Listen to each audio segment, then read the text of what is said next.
Bear's a rescue, and he's absolutely amazing, beautiful. But when it comes to walks, he's very, very reactionary towards people. As you can see, he loves other dogs. Him and Bumble are best mates.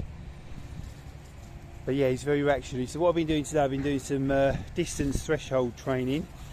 So I've come over to a park where I know there's a lot of dog walkers, and really we're seeing how close he can get before he starts to react. So he's on the watch all the time. He's still a neutered male, so that probably makes a bit of difference. But so what we do, we get close to this is Louis, by the way, as well. And he's fine with the dogs he's with. He's fine with meeting other dogs generally. Yes, he was a bit nippy with some dogs he met, more trying to get them playing, I think, than aggression.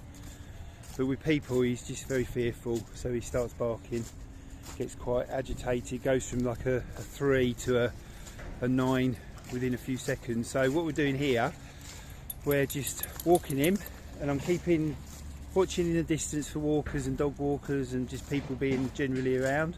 We've got a building site as usual in Colchester going on next door to us, which he's not taking any notice of that, but he's looking constantly on the lookout for other dogs and other people.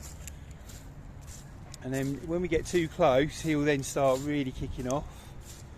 But I've found that if you sort of pull a bit of distance back and just keep moving back until he relaxes, then I can walk along that line and let him enjoy the walk.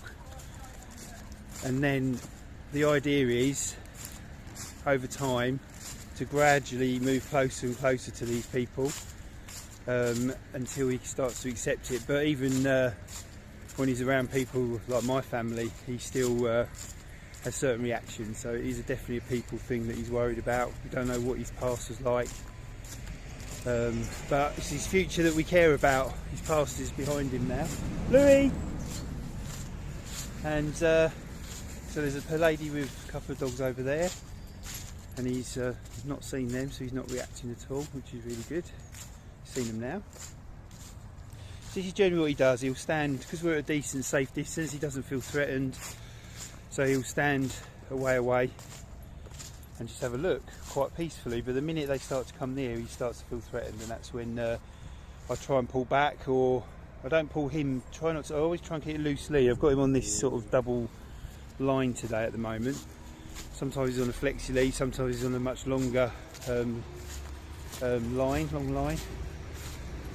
But I try to keep it loose, because if you go into tight lead, then the trouble with the tight lead is they start to feel the tension in the lead, and that can cause a bit more reaction as well. So try and keep it loosely as much as possible, keep him as relaxed as possible. But he's doing really well. So we had a lot of reaction at the beginning of the war, but obviously now we've walked around for a bit, his energy's come down because he's burnt some energy off through the exercise. And this is a good time. So exercise and then teaching is always a good thing, because you bring that energy down slightly, and the excitement as well. Excitement when you get out of a car. The dogs are ballistic sometimes because they're so excited to get on their walk. It's their highlight of their day, isn't it? So once that all comes down, you can then sort of start to watch and see how he gets on then. But I think with Bear, it's going to be a fairly long process to get him used to being around other people in a very, very comfortable way. So with the threshold thing, he's now seen these dogs that are just up there. They're moving away now, so he's starting to relax again. But if you watch his body language, the tail's come down. Oh, it's going up a bit again now. He starts to pull because he's getting a little bit anxious. So I'm just going to bring him back this way a little bit. Good boy.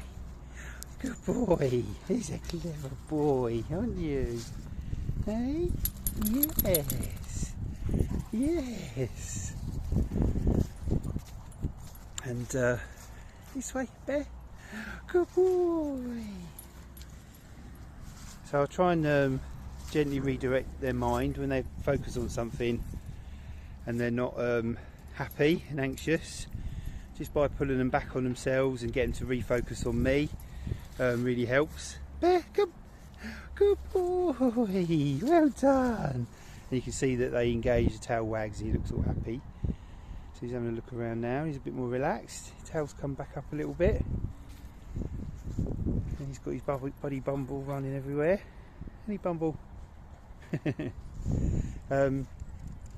So there's plenty of dogs and dog walkers around at the moment, which is really good for this sort of training. But I think at the moment we're probably looking at about sort of 75 metres maybe, where he feels comfortable in himself. Anything that gets too closer to that, he starts to get very anxious. So now we're starting to get surrounded by dogs, but actually it's Margot and Lucy with Susie, so that's really good news. And these guys know each other, so that's all good. And he's all happy. I'll just see how, hello sweetheart, hello. We'll see how he reacts to Susie when he sees her. He does know her, so it should be alright. He loves other dogs, as you can see. Hello. So I've got Susie here, and Bear knows Susie, so he's nice and relaxed. And the training continues, but he's with his mates now, so he's a happy boy.